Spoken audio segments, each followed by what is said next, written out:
Hola, ¿qué tal, amigos? Bienvenidos a Panas y Vino Tinto. ¡Vamos! Nosotros nos echamos porra nosotros mismos. Obviamente. Claro, si no, ¿quién? Con Julio Castellanos, Pedro Bozo, el señor Fernando Andrade. En los controles, esto es Radio Capital. Estamos muy contentos de estar aquí. No, yo no sé ustedes, pero yo espero la semana... ¿Una semana qué? No, así Digo. como en la línea de calza. En la dulce espera, digamos. Para venir el sábado. Claro, hacer Panas y Vino Tinto. Una semana eléctrica, claro. Sí, el fin de semana se ha vuelto mucho más animado Claro, para mí desde obviamente. que estamos haciendo Panas y Vino Tinto. Tenemos ya 5 programas. Sí, la verdad que estoy muy Superamos la contenta. barrera del primer mes. Exactamente, así que cumplimos aniversario. Podríamos celebrar en la noche luego del programa. Mesario de hecho. será. Mesario. Bueno, sí. Exactamente. Está bien. Cerquita Sí, en la calle ¿cómo no? Corriente, ¿Por qué? una A mí me pizza. encanta lo que hemos hecho hasta ahora, de verdad. Estoy súper contento con el proyecto. Creo que la recepción del público que nos escuche, que nos ve del otro lado de la pantalla y de su dispositivo, digamos, debe estar muy contento porque la cuenta, por ejemplo, está creciendo muchísimo. Hay gente que me escribe por mensaje directo en Instagram, en Twitter, preguntándome de qué se trata el proyecto y los invito a escucharlo, por supuesto. Y, a ver, hemos tomado una estructura y un escenario superior ahora con el podcast, tratando de ser Claro. precursores en Sudamérica del uso del podcast porque no es muy habitual que digamos. Sin embargo, he escuchado que muchos amigos lo van usando y No, más y más y más. Y me preguntaron después del el programa pasado, que hablamos Sí. con Nelson, que contamos toda esta onda del podcast, me preguntaron de dónde surgió, les comenté un poquito y la verdad que hemos tenido muy buena receptividad con eso también. Hoy en el deporte norteamericano Mucho más abierto. En el deporte norteamericano es súper se común. usa más el podcast Súper común. que la Sí, televisión sí. o la radio hoy por hoy. Por Ahora- ejemplo, Kevin Durant, LeBron James, Sisi Sabathia, el pitcher de los New York Yankees, todos tienen su propio podcast, invitan a sus amigos para Genial. charlar de lo que les dé la gana, no solamente de deporte, de lo que quieran, política, Y ahí- noticias, todo. Y saben que en los podcasts resulta muy interesante escuchar, por ejemplo, tú nombrabas a Kevin Durant, cosas más allá del baloncesto de Kevin Durant, porque Claro. ahí el tipo se distiende, habla de todo un poquito, conoces como otra faceta de Kevin Durant y la verdad queda muy bueno. No, y que es probable que no te la digan en una entrevista No te la con dicen cualquier porque periodista. La entrevista en una cámara es mucho más rígida, o bueno, muchas veces la hace rígida el periodista y el La invitado formalidad que no se también conocen, se pone un poquito tenso porque es más formal. En cambio en el podcast Porque tiene que mirar a la cámara. Hay mucha Claro. gente que cuando tiene que mirar a la cámara, y es una pregunta que recibo de la gente que, a ver, está interesada en algún momento en mi trabajo y me pregunta, ¿cómo no te pones nervioso al hablar a la cámara? Y la verdad es que no sé qué responder. No sé qué responder porque Es yo algo nunca que sale sentí el natural, nervio. Es ¿sabes? una adrenalina, una emoción bonita. hay que tener adrenalina, Claro. siempre dicen, De porque hecho, si no, no respetas a la audiencia, la ausen- muchas cosas y me parece que es La ausencia es de ese clave. nervio, de esa adrenalina, Claro, es clave. correspondiendo a tu comentario, Sí. tiene que estar porque si no es hasta peligroso, porque es como que no te importa y Como no que te duele. Te confías demasiado. Exacto. Te confías demasiado, quizás Sí, sí, eso, sí, pero la verdad que creo que uno como periodista te sale natural. Pasa que te pones muy, muy nervioso antes, pero sientes la confianza de que cuando se enciende la cámara todo va a salir bien, no, todo va a fluir. Al menos eso a mí me pasa. Esa es la expectativa y la mente positiva. Claro, no, yo pienso, tranquila, Andreina, que todo va a salir bien. Tú ahí lo vas a resolver. Del 1 al 10, ¿qué tan nerviosa estabas antes del primer programa de Panas y Vino Tintos? Del 1 al 10. No, yo digo que estaba volviendo, como 8 puede ser. Era un redebut. 7. Sí, Era un claro. redebut. Para mí también fue un redebut. ¿Y cómo te sentiste? 8-9 también, sí. Alto. Porque Alto. además... En los primeros 10-15 minutos ya... Te soltaste. sí, ya... Te tranquilizaste. La 15, 20 gente- me solté un poquito. La gente puede que no lo sepa, pero nosotros, o al menos yo, no los conocía tanto a ustedes. Fue algo que surgió muy chévere por redes sociales. De manera espontánea. Muy espontánea, pero yo a Pedro lo había visto 2 veces en mi vida y a Julio, bueno, no sé cuántas veces, pero nunca me había sentado a conversar con él ni nada, entonces... Pero te dejó una impresión imborrable. El pampanero. No, pero fue muy chévere. Sí, o sí. sea, fue Se chévere. dio un grupo... Nos hemos estado conociendo a medida que espontáneo. ustedes escuchan el La programa. típica declaración del futbolista post partido. Fue un partido difícil, somos un equipo unido, estamos van a trabajando matar, semana ¿no? a semana para Y hay cumplir que- los pero hay que objetivos. pasar la página pero aquí es verdad, estamos trabajando semana a semana. para cumplir los objetivos. Exactamente. Está muy bien. Por cierto que hoy le tenemos un invitado genial, en Panas y Vino Tinto, saliéndonos un poco también de los deportes convencionales, de los que Exactamente. siempre Me comentamos Me parece acá. muy bien. pero que sin duda alguna también merecen un espacio porque también son vino tinto, también son dignos representantes de Venezuela, así que un invitado que va a estar con nosotros un poquito más adelante, antes de que hablemos de nuestros Ya por las destacados. redes está por ahí de quién se trata, Sí, así que sí. ustedes pueden visitar Panas y Vino Tinto a través del Instagram y pueden saber de quién se trata.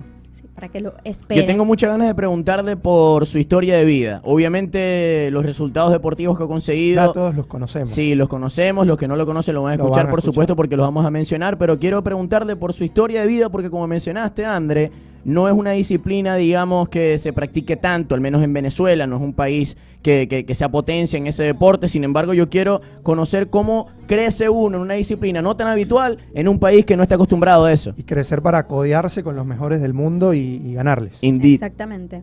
Además que a mí me llama mucho la atención de varios deportistas. O sea, hay un par de deportistas que yo tengo en una lista.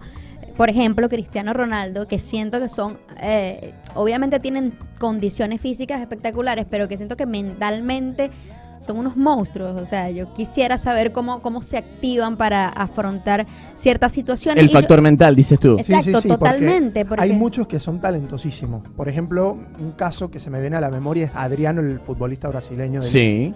Era Pero un no terminan de talento tener éxito. espectacular, pero pasó una tragedia familiar, que se murió su papá, y a partir de ahí... Y cayó en depresión. Cayó en Y depresión. hoy por hoy está en la fue favela donde nació. Donde Donde nació. es feliz, dice él. donde es feliz tal cual, pero fue un talento que apuntaba a ser uno de los mejores delanteros de esta época. Ahora- Y no lo fue. Me sembraron una idea a partir de lo que mencionabas anteriormente, André, y quiero compartirlo con ustedes y preguntarles y que me digan, que me cuenten. ¿A quién les gustaría entrevistar? O sea, denme un top 3 de los deportistas No que me ustedes digas eso. quisieran entrevistar. Pero Quien sea.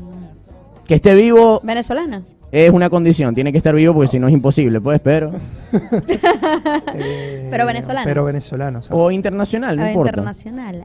Ay, imagínate. Michael Jordan, me gustaría conversar con él. Yo sé que muchos lo han hecho ya, pero yo tener una charla tipo podcast con Michael Jordan. Con el rey. Claro. Bueno, va a ser muy Y cliché. no es mi deporte favorito, pero Michael Jordan, por Dios.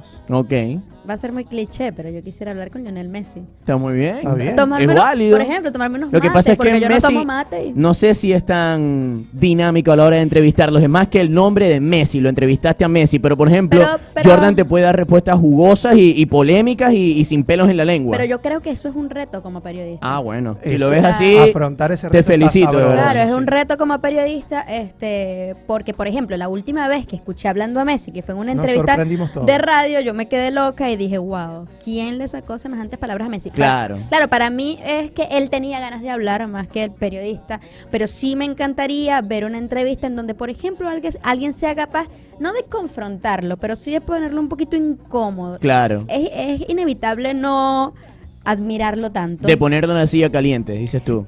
Sí, por lo menos un poco, porque la mayoría que lo entrevistan, obvio, después de la entrevista voy a querer la foto y le voy a decir, Messi es mi jugador favorito, pero pero por lo menos poner un poco incómodo para sacarle, o al contrario, quizás que se sienta muy cómodo y que pueda hablar, no sé, tendría que Que analizarlo diga mucho. cosas que obviamente lo que uno busca como Sería- periodista es sería que genial. el invitado diga cosas que a nadie le ha dicho. Exacto. Exactamente, Eso es clave. A mí, por ejemplo, me gustaría entrevistar, además de Michael Jordan, que es mi deportista favorito de toda la historia, a Roger Federer. Me gustaría también entrevistarlo. Y tengo un plus ahí con un asterisco porque es como semi-deportista. Me gustaría entrevistar a Rocky Balboa / Sylvester Stallone, que está Ah, relacionado bueno. con el deporte y me gustaría porque soy fan de las películas de Rocky, de la Bueno, saga. yo creo que, no sé, no fue deportista Rocky Balboa, No, pero todos lo pero recordamos y escucha, parece que sí. los boxeadores, hoy por hoy, los jóvenes que crecieron viendo sus películas, lo tienen como un referente del boxeo e incluso está exaltado al Salón de la Fama del Boxeo Internacional. Bueno, eso sí lo había Ah, leído. ¿viste? me parece una del cosa boxeo, espectacular. ahora que lo mencionas, me gusta Floyd Mayweather. Mm. Yo creo que nunca ha tenido un 1-1 con nadie tampoco, así donde hable más allá de los millones, de las peleas. Y debe disparar buenas respuestas, Tiene, además. sí, Mayweather es picante y aparte tiene un pasado, su papá también fue entrenador, estuvo también muy involucrado en el boxeo, tuvo una vida también como que sería bueno que se la contara él mismo a todas las personas, pues. Y otro futbolista que me encantaría entrevistar, porque me encanta también, o como jugador, fue uno de mis jugadores favoritos desde la infancia, de Zinedine Zidane. Me encanta. Pero habla poco. Fan. También habla poco, exactamente. Es tímido y además no habla bien español, o sea. No, bueno, yo creo que ahí ya se está defendiendo No, o bien. sea, él habla bien español. Lo que pasa es que todavía como que a veces yo no lo veo tiene tímido, filtro. yo lo veo tímido. A veces no Muy tiene tímido. filtro Bueno, para hablar. Métele al francés tú, a ver. Ay, ojalá. O sea que no es tan fácil, ¿no? Lo del francés. Entonces. Vamos con el pampanero de la semana. Vamos. ¿De Es quién se trata? Es un underdog. No es Altuve, no es Acuña, no es uno de estos que son habituales en este programa, porque bueno, son los venezolanos que están en el foco de los reflectores todo el tiempo. Se trata de un jugador de béisbol profesional de las Grandes Ligas. Es Felipe Vázquez, el cerrador de los Piratas de Pittsburgh. Es un jugador que desde el 2014-2015 viene trabajando muy bien en las Grandes Ligas. Empezó con los Nacionales de Washington, fue parte del cambio por Mark Melancon, que pasó a los Nacionales. Y desde que está en Pittsburgh asumió un rol protagónico en esa organización. Esta temporada arrancó con todo, ya el primer mes tiene 11 2/3, sigue la efectividad inmaculada en 0.00, 20 ponches, una carrera sucia, por eso la efectividad sigue inmaculada, y 4 boletos. O sea, es un lanzador que tiene una recta en promedio 98.2 millas y que hace rato viene ganándose un sitial entre los mejores relevistas de las Grandes Ligas, y se habla muy, pero muy poco. ¿Quién es el mejor cerrador hoy por hoy? Edwin Díaz, de Mets. Edwin Díaz, estadísticamente sí. Okay. A mí me gusta mucho Wade Davis. De Colorado. De los Rockies de Colorado, sí. Felipe Vázquez, si no me equivoco, tiene una historia particular de vida, porque antes su Felipe apellido era Felipe Rivero. Sí, se cambió el apellido, mejor dicho, a Vázquez, por darle un homenaje a su hermana, que dice que lo ayudó bastante.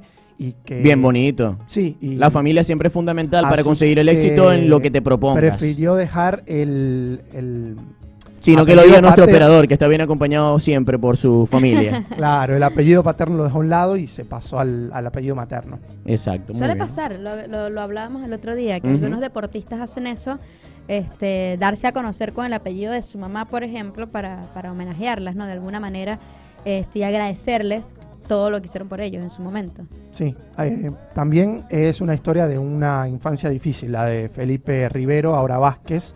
Así que bueno, nada, yo lo que traigo este nombre es como para que el fanático vinotinto lo conozca.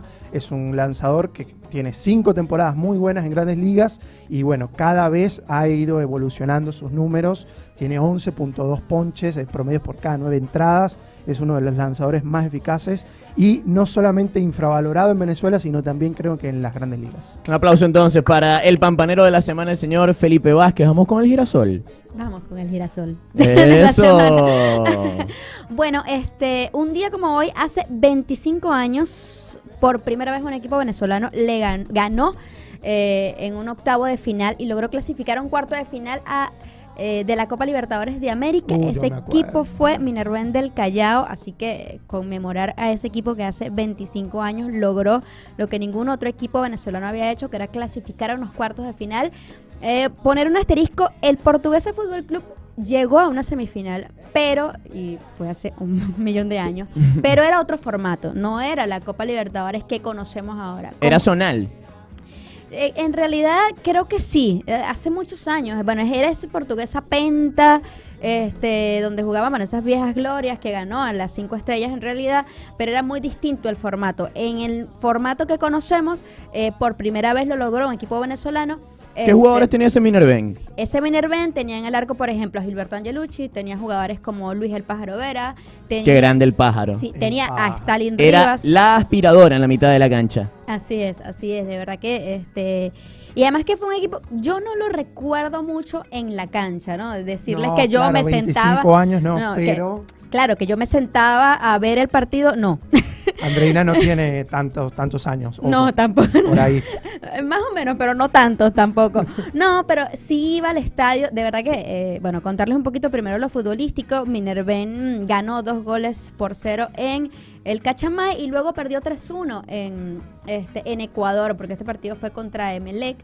Y bueno, se fueron a penales y en penales clasificó Minerven a cuartos de final. Estaba también Stalin Rivas, para muchos el jugador más talentoso que nació en Venezuela, porque los que lo vieron jugar, yo vi jugar a Stalin Rivas, obviamente Yo en lo esta vi época, y al en- final lo vi mucho en el Caracas, Claro, pero bueno, de ahí lo recuerdo yo. Cuando Ya- lo repatriaron. claro, ya no estaba en sus mejores, No, en su pero mejor igual época. destellos de calidad en la liga venezolana en ese momento.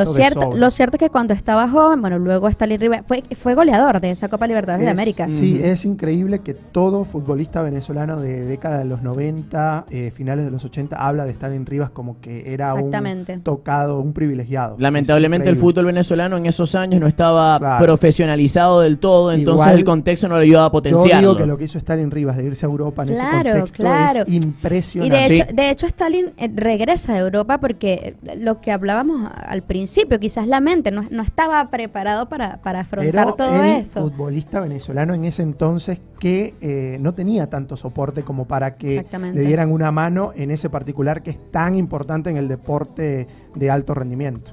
Sí, exactamente. Bueno, lo cierto es que este Pero buen equipo, recuerdo. sí, este equipo, sin duda importante en la historia del fútbol venezolano y a mí me marcó por completo. Mi papá jugaba en este equipo, yo vivía en Puerto Ordaz, iba semana a semana al Cachamay, así que bueno, tengo de tíos al Pájaro Vera, a Exxon Tortolero, a Juan García también era parte de este equipo.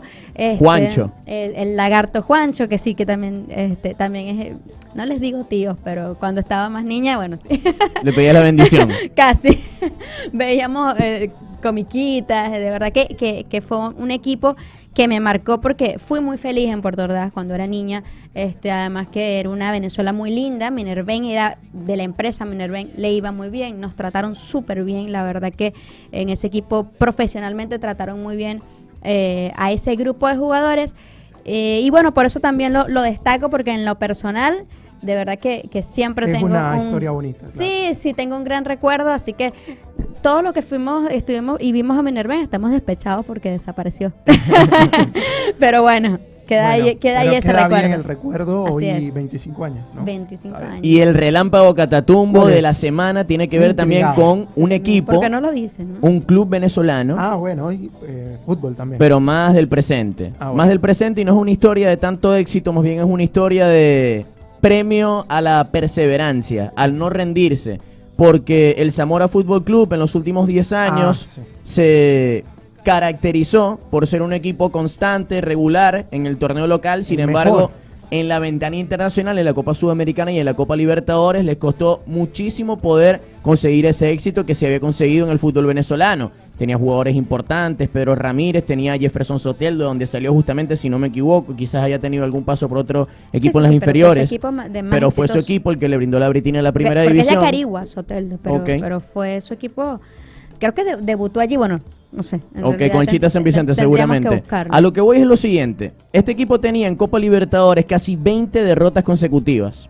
20 derrotas consecutivas, rozándolas. Lamentablemente esto le dio resultados catastróficos. Sin embargo, en la última semana recibió en Barinas al Cerro Porteño de Paraguay, que es un equipo con historia, tanto en el Además, fútbol paraguayo sí, como a grande. nivel internacional. Por eso yo le quiero dar este lugar al equipo de Alicañas, que recordemos en su momento fue el primer venezolano en un mundial en el año 2006 en Alemania como asistente de Bora Milutinovic, el serbio Correcto. yugoslavo que ha dirigido a 1000 selecciones en el mundo del fútbol. Y bueno, hoy es el técnico del Zamora y yo quería darle este lugar a ese equipo porque me parece que no solamente hay que darle lugar a las historias de éxito, también a las de perseverancia y a las de no rendirse, como en este caso es la de Zamora. Así que el equipo de Barinas hoy es el relámpago del Catatumbo. Bravo Muy bien, muy bien. por los destacados de la semana. Viste que todos eran como equipos, en el caso de ustedes, y un atleta como que bajan bajo perfil, pero que también hacen muy bien las cosas. Nos fuimos y que por los también hay que- luchadores en esta hay que oportunidad. destacarlo. O sea, sí, no sí. sacamos el de la portada del El de la periódico. portada que, claro, siempre es Cabrera, siempre es Altuve, siempre es Salomón. Exactamente. Pero sí, no, también vale la pena. Se me ocurrió ahora que deberíamos también, porque son historias que a mí me gusta mucho ver en televisión o leer, hacer no sé, una especie de sección o algo así, por ejemplo. Ahora que Pedro nos preguntó que a quién nos gustaría entrevistar, ¿qué está haciendo Rivaldo, o bueno, hablando de por ejemplo, Está buena. deportistas venezolanos, ¿no? Está buena. Saber qué están haciendo en este momento deportistas que admiramos A mí me tanto. gustaría saber qué está haciendo en este momento Johan Santana, que después de que se retiró no ha aparecido en las Por noticias, no da exacto. entrevistas. Johan trabaja con El Gocho. Sí, trabaja con los mellizos, en las Ay. ligas menores de los mellizos de Minnesota. Ah, muy bien. Más allá de ahí, no sé, pero sé que está con... Bueno, Pero Como sí te esa- gustaría saber qué hace de su día a día. Claro, digamos. claro. Entrevistarlo, ¿Saben a cómo es la quién vida me después gustaría de- que Pedro y yo conversamos hace una semana de este personaje, Armando Galarraga. Claro. Armando Galarraga, ustedes saben, el episodio Sí, que pasó horrible. con el perfecto que fue y no fue. Sí. Y después, bueno, su carrera se apagó en 2-3 años después de ese evento. Pero después como que no supimos nada de él, no está involucrado con el béisbol directamente, está involucrado. La verdad no tengo ni idea. qué Está pasó con gozándose Armando su Galarraga. plata. Puede que Que sí, se la ganó bien y ganada. Se la ganó bien ganada. Me Una acuerdo que le dieron un casita en la Corvette. playita, tranquilito. Me acuerdo que le dieron un Corvette por el tema del... Julio del- está Por el preocupado. no hit no run. no hit, no run. Exactamente. Vamos a la candela, porque en estos días, hace un par de días precisamente, Kiko Peroso, colega nuestro maracucho, a quien queremos y admiramos por supuesto, y un emblema del periodismo zuliano, posteó su 11 histórico de Venezuela. Y yo les propongo hacer lo mismo, puesto por puesto, y que cada uno vaya diciendo lo suyo y sus argumentos y lo que le dicte su corazón. Pero yo le voy a decir a la gente que esto es tal cual lo que nos dicta el corazón, porque esto, o sea, casi nos estamos enterando, que, o sea, Pedro nos está pidiendo esto ahorita. O sea, no nos ha dejado pensarlo en realidad. Entonces, Yo confío en ustedes. entonces y ustedes es confían como, en mí. va a ser totalmente lo que nos sale del corazón en este momento, en este instante. Y hay puestos que pueden ser subjetivos, ¿no? Porque en la mitad de la cancha de Venezuela hay varios que Sí. elegimos 4 o 5, pero hay 6 o Exacto. 7 que pueden estar. Ojo, no pasa nada si Pedro deja, no sé, No, sé, no a reveles cualquiera. nada. No revelo nada. Por favor. Dale, arranquemos pero ¿cómo vamos? Arranquemos Línea por el por- arco. línea por Sí, línea. sí, arranquemos por el arco. Vamos. Pero ¿por qué me miran? Primero Porque las tengo que damas. ser yo Primero las damas, primero. pero, por Primero favor, las damas. Siempre primero. Sí, fue muy cómplice como que O dale, sea, dale, Andreina. dale, pues lánzate tú primero al agua, ¿no? Bueno, voy a empezar yo. Dale. Esto va a levantar polémica. No, bueno, en Venezuela siempre hemos tenido buenos porteros, nos caracterizamos por, Sí, por es eso. verdad. Hasta en las épocas donde no le ganábamos Claro, a nadie, hasta en la teníamos buen época es dura portero. porque se habla mucho, por ejemplo, de Vicente Vega. No lo vi jugar, pero la gente lo recuerda muchísimo. Pero mi portero, mi once histórico es Gilberto Angelucci. Ajá. Este- Fue por Polémico. uno del terruño, ¿no? Polémico. Ajá. Sí, Demasiada sí. subjetividad quizás. Puede ser, pero es difícil aparte. El gigante de Turén. El gigante de Turén. En Maracaibo lo queremos muchísimo. Claro. Fue jugador y Obvio. técnico Fue y jugador campeón. técnico del Además, Atlético Maracaibo. bueno, claro, lo elijo también por la cercanía. Yo vi a Gilberto convertirse en una estrella y ser parte además de ese boom vino tinto, ¿no? En el que de repente no te conocía a nadie, a pesar de que ya era exitoso, ya había venido a Argentina, ya había sido campeón con Claro, San él fue el Lorenzo, arquero del boom vino tinto junto con Dudamel, ¿no? junto con ¿Dónde Dudamel, está claro. eso de Ellos Angelucci? estuvieron como 5 o 6 años peleando titularidad en la era de Richard Páez. Era una cosa genial, Exactamente. porque yo que estaba muy cerca del entorno, porque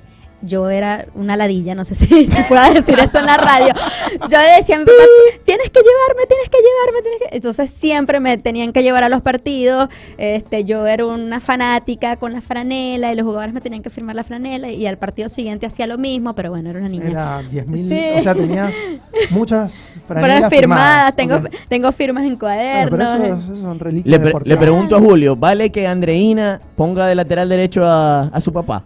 Obvio que vale. Vale. Sí, Mira, sí, yo, vale, yo- sí yo vale. estoy segura que Sí no, vale. no soy la única, ¿viste? En el mundo que lo No, hace. no, Mi no. hermano también lo haría. Te comenté Tu mamá, tu bebé. Te Claro. comenté que había una publicación que ponían a, no sé, a Roberto Rosales, lateral derecho, y decía, hubo uno muy bueno en la década de los 80, William Pacheco, me Mira, acordé. qué genial. Me acordé de ti de una vez. Qué no, genial. en serio te lo digo.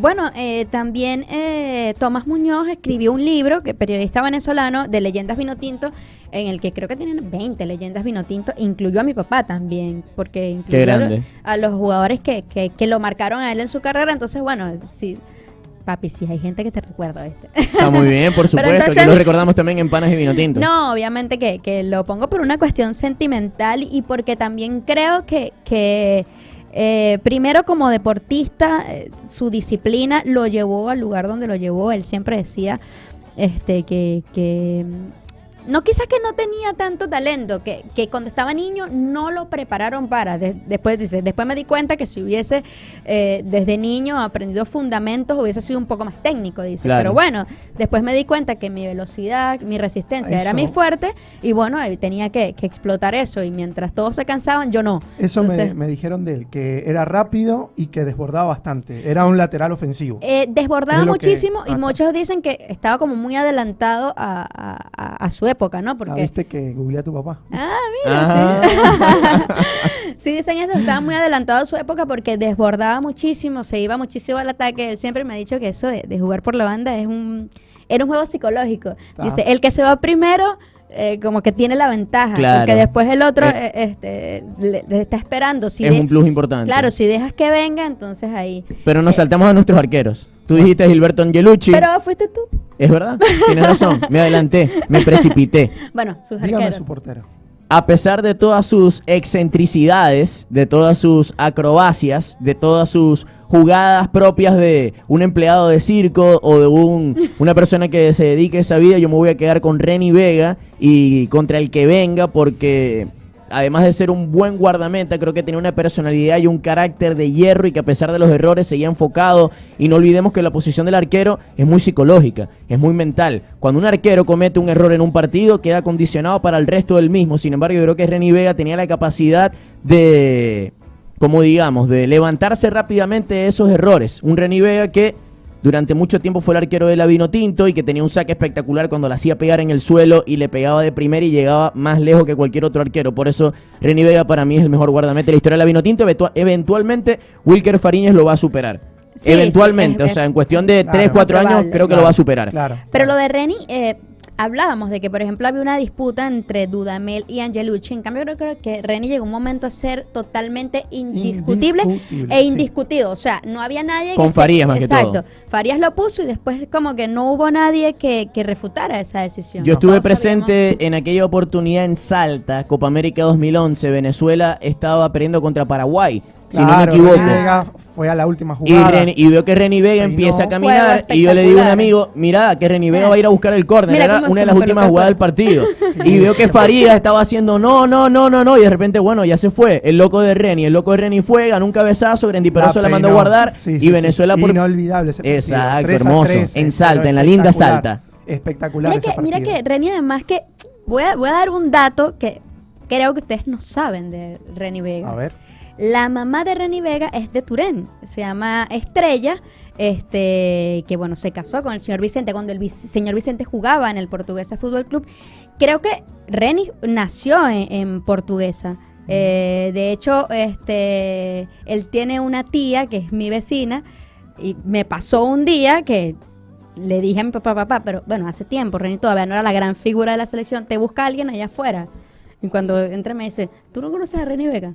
Sí, sé que Renny Vega, estoy en Turén y Renny Vega viene a tocarme la puerta de la casa, Claro, no sé, no, o sea, súper raro. Entonces, es que él es sobrino de Belma y esto, lo que pasa es que la mamá de Renny murió cuando Renny nació. Ok. Entonces, después lo cría otra señora y bueno, se van a Maracay, se lo llevan a Maracay, pero bueno, este datito de Renny Vega. ¿Viste que Datico de color. Turén tiene algo así con los porteros? Algo futbolero, Interesante. sí, futbolero. Es buena fábrica Bueno. de guardametas. Seguro. Yo me voy, creo que la más, no sé, la de Anteojito, por así decirlo, pero el mejor portero en cuanto a fundamentos técnicos en la cancha, no hay uno mejor. Usted me puede decir que Renny era pintoresco, usted me puede decir que Angelucci le peleó codo a codo a mi portero en la titularidad durante la época de Richard Páez, pero en cualidades técnicas en un arco era Rafael Dudamel. No tiene Y cómo le pegaba la discusión. pelota, además. No tiene discusión. El actual DT. Sí, ahora, claro, el actual DT. Ahora Wilker Fariñez, como bien decía Pedro, seguramente se los va a llevar a todos, pero hasta la aparición de Fariñez, yo creo que el mejor portero que tuvo la selección nacional se llama Rafael Dudamel. La década de los 90, principios de los 90, Dudamel se asentó no solamente en la selección, sino que fue pionero en cuanto a la posición de jugar en el fútbol internacional, disputó una final de Copa Lo Libertadores. quieren mucho en Colombia. Es ídolo en Colombia, no lo quieren, es ídolo en Colombia. Le marcó un golazo a la selección argentina de tiro libre, es muy respetado por esa pegada y por ser un deportista que si bien es cierto, como decías tú, Andreina, no fue del todo titular indiscutible en ese boom vinotinto, era uno de los pilares fundamentales de ese vestuario. Sí. Así que yo creo que Dudamel, hasta el día de hoy, y bueno, es el mejor arquero de la ese tema es un tema chévere para conversarlo con Richard, porque creo que Gilberto y Rafa eran dos jugadores importantísimos allí, compartían habitación. ¿Quieres preguntarle sobre cómo llevó esa disputa por el puesto? Porque no eran amigos tampoco. Y Dudamel tiene un carácter fuerte. Y Gilberto también. Ok, no lo conozco, pero sí, Rafa yo que lo sí conozco, Gilberto también. Los dos tienen caracteres fuertes, pero bueno, tampoco es... nunca escuché que hubiese... Claro, pero sé que da la sensación de que era una sana rivalidad. Exacto. Pero sé que no eran amigos, pero tenían que compartir la habitación sin saber, por ejemplo, si al día siguiente cuál de los dos era el titular, ¿no? Y qué decisión tan difícil tenía en ese momento que tomar Richard Páez. Yo voy rápidamente con mi saga defensiva, con los 4 del fondo. Vallenilla Pacheco estuvo muy cerca de ganarse mi corazón porque en el boom vinotinto era... el calvo ese que iba por la derecha, prendía una moto y no lo agarraba a nadie, pero creo que es inevitable coincidir, quizás podamos discernir en este aspecto, pero Roberto Rosales se gana la banda derecha porque ha sido exitoso en el fútbol de Europa. Rey, el Pokémon, ¿cómo le decían también? El Borolo, algo así, no me acuerdo. Rey. El Pokémon, siempre fue el Pokémon. Yo voy a poner de compañero de Rey a uno que quizás no tuvo tanto boom mediático, pero que a mí me encantaba verlo jugar en la cancha. Jugó en el Unión Atlético Maracaibo, Wilfredo Alvarado. Ay, no me digas eso. Y por la banda izquierda, creo que la Copa América del 2011 que llevó a cabo, me permite decir que Gabriel Sichero se gana ese puestico en mi 11 histórico. Yo le digo la mía, coincidimos con la derecha, Roberto Rosales, perdón, sí, al señor William. Pero Roberto Rosales para mí no tiene padrote en esa posición. Después en la saga central coincido también con José Manuel Rey, pero me voy con uno que le dan palo y estuvo de titular indiscutible en la mejor época de la selección, que es Osvaldo Vizcarrondo. Mucho tiempo también en el fútbol europeo, también jugó en el América de México, acá en Lanús también. En Olimpia de Paraguay. En Olimpia de Paraguay. Fue titular en todos los equipos, por algo fue. Y en el lateral izquierdo, yo no me olvido del zurdo Rojas. Qué grande el zurdo. El zurdo Rojas. Sichero también estuvo ahí, cerquita de la consideración. Perdón. Pero el zurdo Rojas era un deleite verlo irse por la banda izquierda atacando. Que al final terminó con la camiseta 10, ¿no? En algunos equipos. En algunos equipos sí, después fue a la mitad de la cancha y se hizo enganche, pero lateral izquierdo fue, creo que su mejor época. ¿Y tus 4 del fondo, Andrés? Bueno, obviamente pongo a mi papá por si no lo pongo yo. Está muy bien. Claro. ¿Quién? No, y está ahí, ¿no? No, claro, no, obviamente. Está Vallenilla, está él, está Rosales. De hecho, por ejemplo, Kiko Peroso también me dio un dato importante que yo misma no lo había tenido en cuenta, que mi papá está entre los jugadores que más partidos disputados tiene de Copa América. Esto antes de esa Copa América en la que Venezuela llega a semifinales, pero antes Kiko había puesto ese dato y que mi papá estaba entre los jugadores que más partidos había disputado en Copa América, así que bueno, jugó varios años en la selección en épocas difíciles. ¿Y los centrales? Los centrales, tengo obviamente a José Manuel Rey, porque... creo que es indiscutible que esté. Totalmente, por su personalidad. Después el otro puede variar. Por su personalidad, por su pegada, por lo que representaba y por todas las alegrías que nos dio. Y el otro que tenía también era Wilfredo Alvarado. Wilfredo, que lo vi jugar en el Portuguesa también mucho tiempo, al principio de su carrera, después, bueno, brilló en otros equipos. Creo que en la selección le fue súper bien. Además fue un jugador que era muy tomado en cuenta. Era atlético, potente, buena salida con la pelota. Sí, era técnico. Claro, sí, además era muy bueno. Tienen varios goles de cabeza también con la selección. Y mi lateral izquierdo es también el zurdo Rojas, porque también me gustaba mucho cómo se proyectaba. Además, era un jugador muy atrevido en esa selección irreverente de profesor Richard Páez. Bien, parecidos. Vamos a la mitad de la cancha. Mitad de la cancha, rápido. Porque tenemos a nuestro invitado esperando, ¿les parece? Dale. A ver, ¿quién empieza? Julio, juégatele, que yo arranqué con la defensa. Con 5 mediocampistas. Tomás Rincón, indiscutible, como número 5. Después está Stalin Rivas. Ok. Está Gaby Urdaneta. Está Mendocita. Y está Juan Arango. O sea, es un mediocampo bastante dinámico, con buena tenencia de la pelota. Estoy contándolo porque no me quiero pasar. Es que es difícil. No quiero dar jugadores de más. No, ¿no? yo sí me vine pensando en el 11. Sí, yo venía pensando también, obviamente pensando en Tomás Rincón, El comandante, otro indiscutido, creo. No, sí, indudablemente. También porque ha cambiado la época, o sea, es un jugador que creo que tiene una carrera, ha tenido una carrera muy sólida, muy fuerte, que mentalmente tú lo has visto enfocado siempre. Es un tipo profesional. Que ha evolucionado como futbolista, además, y bueno, jugó en la Juventus, es el jugador que ha llegado a un equipo grande, élite por primera vez para nosotros en Venezuela, así que totalmente indiscutido. También tengo a Stalin Rivas en mi 11, yo lo vi jugar, además que crecí con la leyenda de Stalin Rivas, de escuchar cómo la gente hablaba de él, del talento que tenía. El único jugador que voy a incluir que no vi jugar es a Luis Mendoza. Y creo que le voy a hacer justicia a todas las historias que he escuchado de Luis Mendoza. Yo tampoco lo vi, pero... Luis era 10, enganche. Sí, era enganche. Por eso digo, yo tengo 3 casi enganches en el equipo. Sí, no, y lo ves jugar ahora.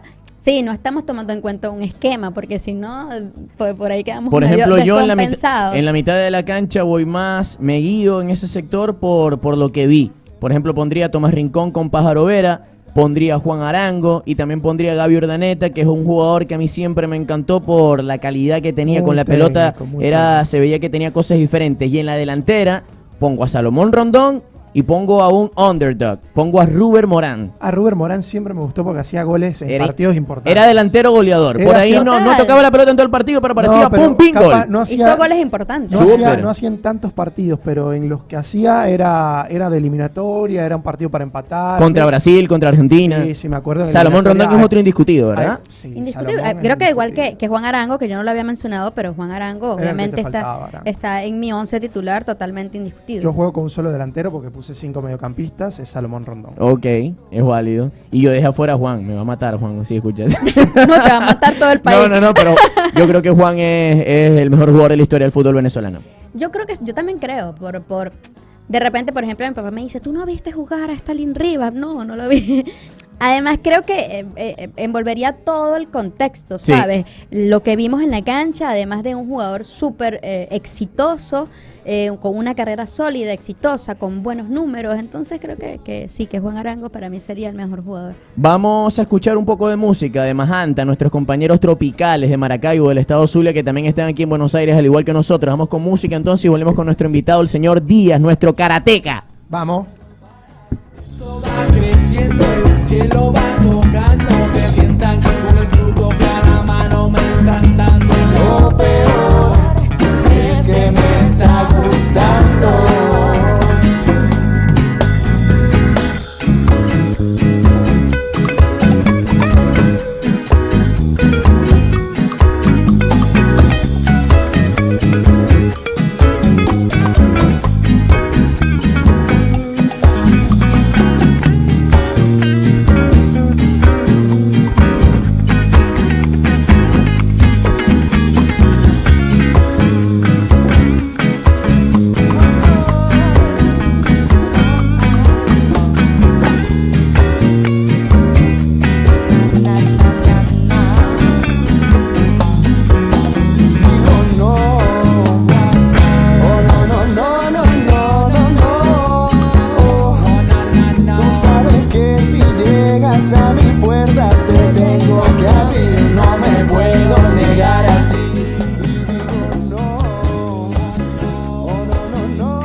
Y regresamos, amigos, esto es Panas y Vino Tinto, somos Julio Castellanos, Pedro Bozo y Andreina Pacheco, esto es Radio Capital.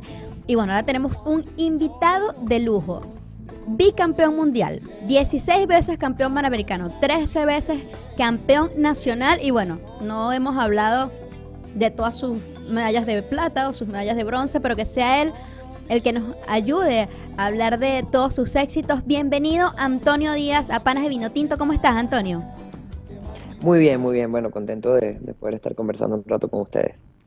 Bueno, Antonio, conversamos sobre tu carrera, lo hicimos mucho en el programa pasado, porque se sumó un nuevo premio, una carrera llena de éxitos que quizás tú no esperabas, ¿no? Pero no creo que algún deportista piense, bueno, en algún momento voy a alcanzar un récord Guinness, pero bueno, te llegó.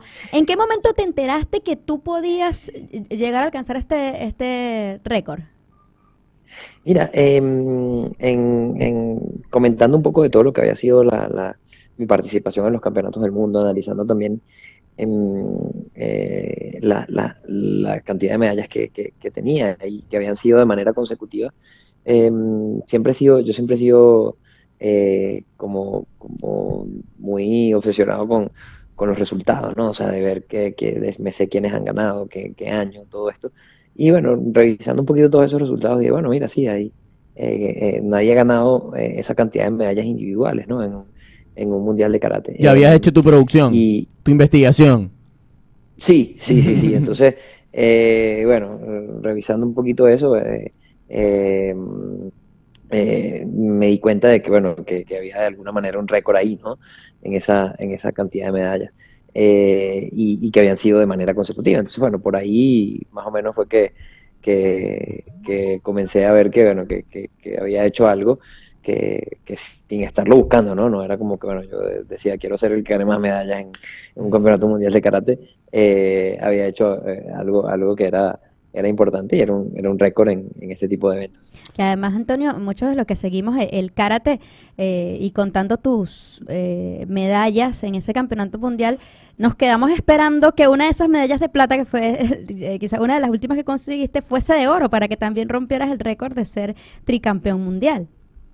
Sí, claro, eso era algo que siempre también había estado buscando, por supuesto, en el momento que llevaba ya 2 campeonatos mundiales, buscar uno más.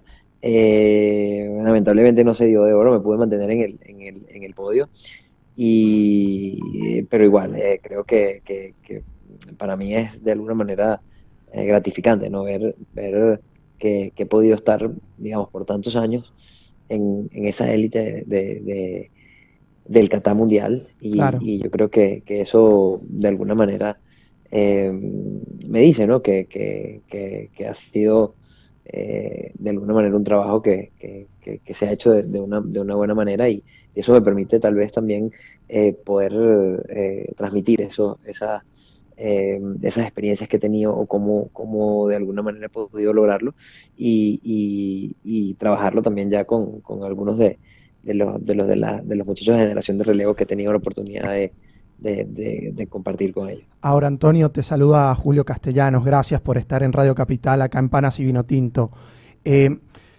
Un deporte no tan tradicional como el karate, cuesta ver un atleta de tu magnitud, conseguir todos los logros que a nivel internacional ha venido cosechando en Venezuela. Sabemos que los deportes son el béisbol, ahora se juega mucho fútbol y el baloncesto también es muy tradicional.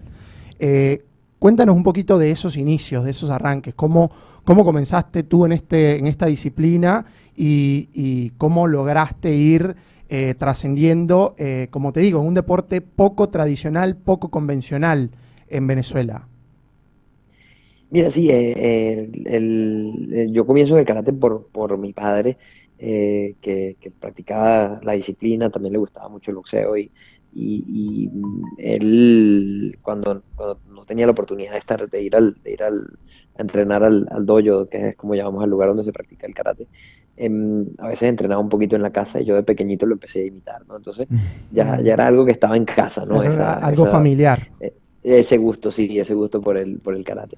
Entonces, bueno, tal vez como tú dices, no fue un deporte tradicional, no fue el béisbol, el fútbol. Creo igual que en Venezuela el karate de alguna manera es muy practicado, tal vez no tiene Boom esa mediático, ¿no? exposición. Claro. Sí, Sí, sí, sí. pero cuando te pones a ver, uno a veces hablando, hablas de karate y dices, no, bueno, yo hice cuando era pequeño, o tengo un primito que hace o esto. Entonces, creo que es una disciplina que es bastante practicada. Ujú. Y bueno, ¿qué pasa? Sí, hay digamos, los que deciden quedarse en esa rama de la parte deportiva del karate, otros que se quedan con esto como una disciplina o como una actividad, digamos, sin caer tanto en el deporte de alta competencia, y bueno, Sí. lo practicaron en algún momento, pero siguieron con otras cosas, ¿no? Antonio, y esta es mi sensación, si me equivoco, me encantaría que me corrigieras y que contaras tu perspectiva, pero me da la sensación de que tu disciplina es bastante especial porque muchas veces la gente que busca practicarlo por primera vez lo hace también buscando un sentido espiritual, porque cuando uno hace karate da la sensación de que te forma, que es muy bueno para los niños, que te imprime disciplina, constancia, regularidad. ¿Crees que es así o lo ves de otra manera?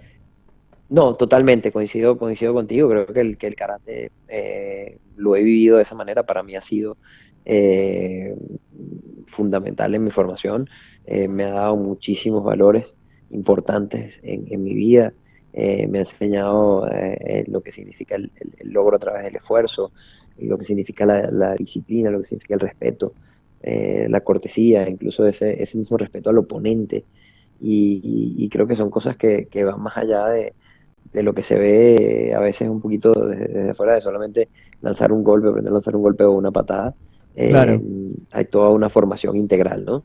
Antonio, también quería preguntarte por el momento en tu vida en el cual dijiste, ok, soy bueno en esto, soy bueno en karate, me puedo dedicar, puedo quizás vivir de esto. ¿Cómo fue ese proceso para ti? Mira, yo siempre cuento que cuando yo comencé no era el chamo que tenía o el niño que tenía mejores condiciones, por decirlo de alguna manera, ¿no? Y de pequeño no era tampoco el más atlético, ¿no? Incluso era un poquito gordito, no tenía tanta coordinación. Pero poco a poco yo creo que la constancia y el gusto, lo que disfrutaba hacer O sea, fuiste un esas karateca que prácticas. se hizo, no que nació. Sí, sí, sí. Creo bueno, poco a poco también tuve en ese camino personas que creyeron en mí, personas que me apoyaron muchísimo, maestros, ¿no? Sensei, como se le dice en japonés, que, que estuvieron siempre a mi lado, que algo vieron, ¿no? Yo digo que eso, que no tenían las condiciones, pero esos maestros que estuvieron ahí, algo tenían que ver, ¿no? Porque fueron, digamos, estuvieron ahí apoyándome, dándome lo mejor de ellos. Y poco a poco, bueno, fui obteniendo algunas que otras cositas cada vez más importantes. Yo creo que a pesar de que eh, decidí estudiar comunicación social, y en ese momento también estaba como entrando en eventos importantes, o sea, estaba ya en la selección nacional y viajando a eventos muy importantes. Decidí terminar igual mi carrera, y al terminar la carrera universitaria, eh, había tenido ya la posibilidad No de sabía que ganar eras otras colega medallas nuestro. mundiales. Sí. Sí, sí, estudié comunicación y bueno, no he tenido la oportunidad De ejercerla. de ¿Está en los dedicarme, sí, planes? de Bueno, cuando ejercer. venga a Argentina estás invitado al programa para que conduzcas aquí con nosotros, ¿te Seguro, parece? seguro que sí, ¿Y seguro está que en sí. los He hecho planes, alguna que otra Antonio, cosita. desarrollarte Pero, como comunicador? bueno, como te digo, he hecho alguna que otra cosita. Has Tuve la oportunidad comentado, también de ¿no? tener un programa de TV, de televisión, sobre karate, una revista de artes marciales. Ah, bueno, está. Pero bueno, han sido cositas puntuales, ¿no? Y he tratado siempre también de ver cómo la puedo utilizar para mi carrera deportiva, ¿no? Y cómo comunicar también lo que hago y en lo que estoy trabajando, y llevar ese mensaje también de lo que te hablaba, que el karate va más allá de solo la parte deportiva, sino de cómo utilizarlo para promover y para formar a las personas. Antonio, Sí. hablaba ahorita, bueno, cuando Pedro te preguntó en qué momento decidiste, ¿no?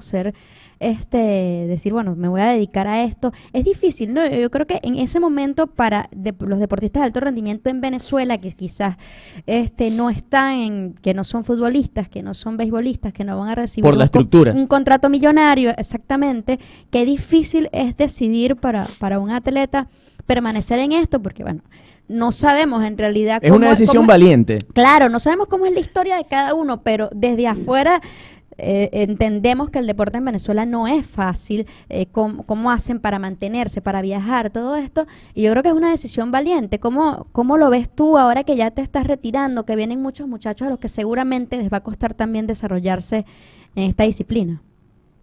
Sí, totalmente. De alguna manera, cuando me preguntabas, ¿no? ¿En qué momento decides vivir de esto? Y no es una decisión fácil porque en este tipo de deportes, como tú bien lo decías, que no son el fútbol, el béisbol, no hay, digamos, la posibilidad, pues, de tener esos contratos que te permiten estar dedicado 100% a entrenar. He tenido la suerte de que he vivido un momento en el que el karate ha tenido una gran evolución, incluso ahora tenemos esa posibilidad de ir a los Juegos Olímpicos. Claro, Y bueno, se han eso. sumado también algunos patrocinantes alrededor de esta carrera. En algún momento hemos tenido apoyo también de la federación, pero una de las cosas más importantes es que he tenido la posibilidad de compartir, de ser llamado para dictar clínicas, para dictar seminarios, Claro. que me han permitido, pues, de alguna manera combinarlos con lo que es mi carrera y que me han permitido tener el karate como un trabajo, como un modo de vida al mismo tiempo que estoy compitiendo, ¿no? En este momento es también complicado, en un momento en el que por primera vez el karate va a unos Juegos Olímpicos y de alguna manera veo como muchos equipos de otros países tienen todas las condiciones y Claro. nosotros como equipo nacional estamos de alguna manera la situación que vivimos en Venezuela, la situación país, hace que sea más complicado.